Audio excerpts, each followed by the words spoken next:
Audio Jungle. जो पवन कुमार रीटा जी हैं, ये बहुत साफ सुथरी वृत्ति के बंदे हैं, बहुत शरीफ हैं। ऐसे बंदों को एमसी खड़ा होना चाहिए जिसके पास टाइम होए, टाइम दे सके मंडी को। एक रीटा जी का साथ, क्योंकि हमने पहले 5 साल पता है हमें रीटा जी ने कितना काम किया हमारी कॉलोनी के लिए, क्योंकि इनकी मिसेज थी, पहले मेंबर थी, पंचायत मेंबर। बढ़िया इंसान है। हमारे वार्ड में चाहे ये मेंबर नहीं भी होते तो भी कोई भी समस्या होते तो हमारे साथ खड़े हैं जी। हम रीटा जी के साथ बिल्कुल साथ है, बिल्कुल सहयोग पूरा करेंगे जी। नमस्कार, सत श्री अकाल। जाखल नगर पालिका चुनावों की सरगर्मियां धीरे धीरे तेज होती जा रही हैं। इसी कड़ी में आज वार्ड नंबर 2 से चुनाव मैदान में उतरने जा रहे पवन कुमार रीटा के संस्थान पर पहुंचे हैं, जहां उनके वार्ड के कई लोगों ने उन्हें उम्मीदवार बनाने की इच्छा जताई है। आइए आपको ले चलते हैं उन तमाम लोगों के पास जो आज पवन कुमार रीटा को चुनावी मैदान में उतारने के लिए यहां पर पहुंचे हैं और पूर्ण तौर पर अपना समर्थन पवन कुमार रीटा को देने के लिए यहां पर मौजूद हैं। उन तमाम वार्ड वासियों से भी बातचीत करेंगे और तमाम लोगों से भी बातचीत करेंगे कि वो कैसे इन चुनावों में पवन कुमार रीटा को देखते हैं। सबसे पहले शमशेर जी, आप वार्ड 2 नंबर में किस प्रकार का उम्मीदवार चाहते हैं और कैसे आप चाहते हैं कि इन मुद्दों को हल करवाने में पवन कुमार रीटा सबसे आगे रहेंगे? जो पवन कुमार रीटा जी हैं, ये बहुत साफ सुथरी वृत्ति के बंदे हैं, बहुत शरीफ हैं, नाइस हैं, दुख सुख के साथी हैं, हर इंसान के साथ जोड़ मेल बनाकर चलने वाले हैं। जो बात कहेंगे वो करेंगे, साफ सुथरी छवि के आदमी हैं। भगवान करे दिन दुगनी रात चौगनी ये तरक्की करते रहे। हमारी जो इच्छा है इनके साथ है, हमारा आशीर्वाद इनके साथ है, पवन कुमार रीटा जी के साथ। तो आज पूरा वार्ड के जो गणमान्य लोग हैं वो यहाँ पर। सुनील जी, आप कुछ कहना चाहेंगे पवन कुमार रीटा को? मैं तो यही कहना चाहूँगा कि जो रीटा जी हैं, इनसे अच्छा आदमी इस मास्टर कॉलोनी को कोई भी उम्मीदवार के तौर पर नहीं मिल सकता। बस इतने ही शब्दों के साथ मैं तो रीटा जी को समर्थन देते हुए बस इनको शुभकामनाएं। तो आशु सिंगला, जो कि मास्टर कॉलोनी के सबसे ही अच्छे और जुझारू युवा जो है कार्यकर्ता और समाज सेवी है। आशु जी, आप क्या कहना चाहेंगे कि जो पवन कुमार है, पहले भी इनकी जो धर्मपत्नी है वो पंचायत सदस्य रह चुकी है, अब इन चुनावों में किस प्रकार का वो काम कर पाएंगे? पहले तो जी आपको धन्यवाद प्रमोद जी। दूसरी बात ये, ऐसे बंदों को एमसी खड़ा होना चाहिए जिसके पास टाइम होए, टाइम दे सके मंडी को। एक रीटा हमारे लोकल शॉप करते हैं, जब मर्जी इसको कॉलर से पकड़ के कोई काम करवा सकते हैं। इसकी अपनी इच्छा बहुत है कि हम मास्टर कॉलोनी में बहुत काम करने की इच्छा है, जैसे पेड़ लगाने की, और बाकी तो विस्तार से रीटा जी अपने बताएं।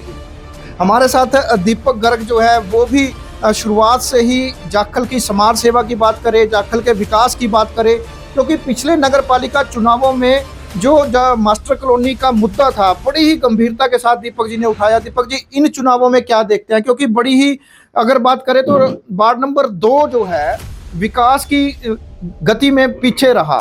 इस बार आप पवन कुमार रीटा पर क्यों विश्वास जिता रहे हैं? नमस्कार जी प्रमोद जी, आपके चैनल को बधाई।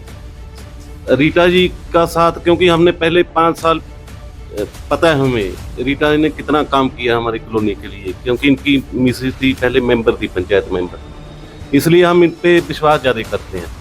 बाकी हर टाइम सुख दुख में हमारा साथ भी दिया है। जैसे हमने मास्टर कॉलोनी की डेवलपमेंट के लिए सड़कें, रीटा जी हमारे साथ धरनों में भी जाते रहे, ऑफिसों में भी जाते रहे। मतलब इसलिए हमें इन पर पूरा विश्वास है। जो भी बाकी काम है, बहुत पेंडिंग काम है हमारे मास्टर कॉलोनी के, हमें उम्मीद है भी ये करा के देंगे।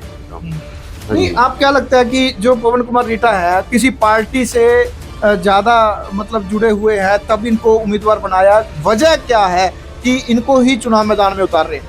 वजह तो यही है, जो कोई स्पेशल पॉलिटिक पार्टी के तो है नहीं आदमी, ये तो मतलब जनता के प्रतिनिधि हैं, ये जनता के साथ ही रहे, इसलिए हम इनको चुनना चाहते हैं जी। हाँ, कोई स्पेशल कोई किसी पार्टी के साथ ये काम नहीं करते, सिर्फ ये लोगों का ही काम ध्यान रखते हैं।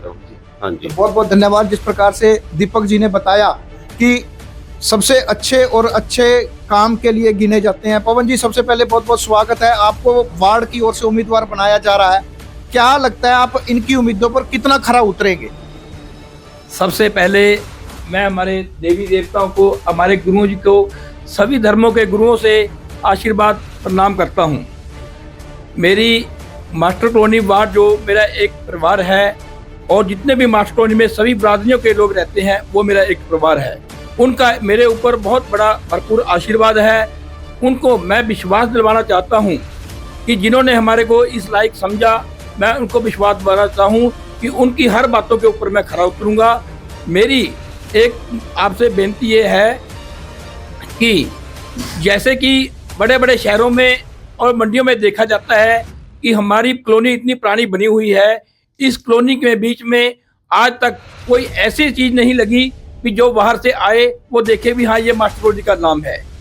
इस कॉलोनी को मैं अपने पर्सनल काम उससे चमकाने के लिए कम से कम 2, 2.5, 3 लाख के जितने भी पेड़ लगेंगे, फलदार सजावट फूलों वाले पेड़े दरख्त लगाएंगे। हम छोटे दरख्त नहीं लगाएंगे, बड़े दरख्त लगाएंगे। अगर जो भी दूर से आता है कि वो देखे वही मास्टर कॉलोनी है। ये मास्टर कॉलोनी ऐसे कॉलोनी में कौन सा मेंबर बना है या कौन सा प्रधान बना है, किसकी मार्फत ये लगे हैं, लोग बार बार आके ये पूछें। दूसरी मेरी एक और बेनती है कि जो भी मेरे को नगर पालिका में एमसी बनाकर भेजते हैं, जितनी की मेरी सैलरी आएगी उस सैलरी से मैं वार्ड के लिए जितना चिर मैं रहूँगा उतने चिर के लिए अपने चौकीदार की नियुक्ति करूँगा। और तीसरी बेनती मेरी ये है कि अगर वार्ड के लोग मुझे न्यूट्रल सीट देते हैं तो वो हमारे को 11 लाख रुपए मिलेंगे। वो मास्टर कॉलोनी के लिए हम अपने प्रधान जी के और नगर सचिव जी के प्रयास से हम उसमें कैमरे लगवाएंगे और कैमरों का प्रबंध हम अपने खुद देख रेख के सुधार करेंगे। चौथी बेनती ये है कि हमारे वार्ड को जो लोग 5 साल से देख रहे हैं कि हमारे वार्ड में कोई मेंबर बढ़िया नहीं मिला, तो हम उनको विश्वास दिलाना चाहते हैं। अगर न्यूट्रल सीट हमारे को मिलती है, हम उनके घर जाकर फिर भी हम उनका मान सम्मान करेंगे। इसके अलावा वार्ड की जो कई ऐसी समस्याएं होती हैं, जैसे मान लीजिए अगर आप बात करेंगे कि जो गलियां हैं उनमें मतलब कि बड़ा ही घटिया मटेरियल जो है सुना था लगा है, क्योंकि कई जगह पर देखा गया कि नगर पालिका ने गलियां तो बना दी, सड़कें तो बना दी, वो दब गई हैं हल्की सी बरसात में ही। वो क्या भ्रष्टाचार के खिलाफ भी आपकी आवाज़ बुलंद रहेगी? जो पीछे ये नगर पालिका में गलियां बनी थी, इनका लेवल बिल्कुल सही नहीं बना। हमने पीछे भी इसकी आवाज़ उठाई थी कि जितने भी नगर पालिका ये सड़कों के ऊपर ढक्कन लगे हैं जहाँ इनका लेवल लगा हुआ है, इनका बिल्कुल लेवल सही नहीं बना। तो इसको हमने पहले आवाज़ उठाई तो हमारा किसी ने नहीं सुना। और पीछे से हमारी प्रीतम कॉलोनी में जो 3-4 सड़कें पेंडिंग पड़ी हैं, एक मुस्से वाले की गली में सड़क पेंडिंग पड़ी है। हम विश्वास के साथ कहते हैं कि हम आते हुए सबसे पहले ये गलियों का मुद्दा उठा के और गलियों की सारा काम कराएंगे। अगर वार्डवासी और कोई काम की कमी है तो वो हमारे को बताएंगे। सबसे पहले मैं वार्डवासियों के कहने पर चलूँगा। जैसे लाइट व्यवस्था है, कोई सफाई व्यवस्था है, कोई कर्मचारी कूड़े के लिए नहीं आता, तो ये कूड़ा क्योंकि अपनी जेब से क्यों ना लगाना पड़ जाए, तो ये मैं पीछे नहीं हटूँगा। एक और पवन जी आपसे बात करना चाहेंगे, क्योंकि एक वार्ड का ही एमसी होता है, जो वार्ड का ही नहीं बल्कि शहर के भी उसके ऊपर जिम्मेवारी होती है। शहर की ऐसी कौन कौन सी आपके नज़र में समस्याएं हैं जो दूर होनी चाहिए, जो पिछली नगर पालिका में नहीं हो पाई है? जैसे वार्ड की छोटी मोटी जो भी समस्या है, जैसे हमारे गौशाला रोड है और बस स्टैंड के पास जो रोड है, ये अगर बच्चों के लिए स्कूल में बैठने के लिए हमारे यहाँ मेज नहीं है, बेंच नहीं है, तो ये हम सरकार से बेनती करते हैं कि सीएम साहब बहुत बड़े बड़े वादे करते हैं, तो हमारी ये जाखल मंडी छोटी सी मंडी है, इसकी ओर भी ध्यान दें। और जो भी मंडी में हमारे काम पेंडिंग पड़े हैं वो हमारी नगर पालिका के थ्रू हमारे को करवाए जाएं और हमारा इस पर लोगों का विश्वास बना रहे। और अगर इस बार बात करें तो जाखल शहर की बड़ी समस्या शिक्षा के मामले में कॉलेज नहीं है, सीसीटीवी कैमरों की व्यवस्था नहीं है, लाइब्रेरी की व्यवस्था नहीं है, और सबसे बड़ी बात है कि जो सफाई व्यवस्था है उसकी बड़ी शिकायतें रहती हैं। इस मामले में क्या आपका कदम रहेगा? जैसे हमारी मंडी में शिक्षा के हमारे यहाँ कोई बड़ा कॉलेज नहीं है, लाइब्रेरी नहीं है और स्टेडियम भी नहीं है।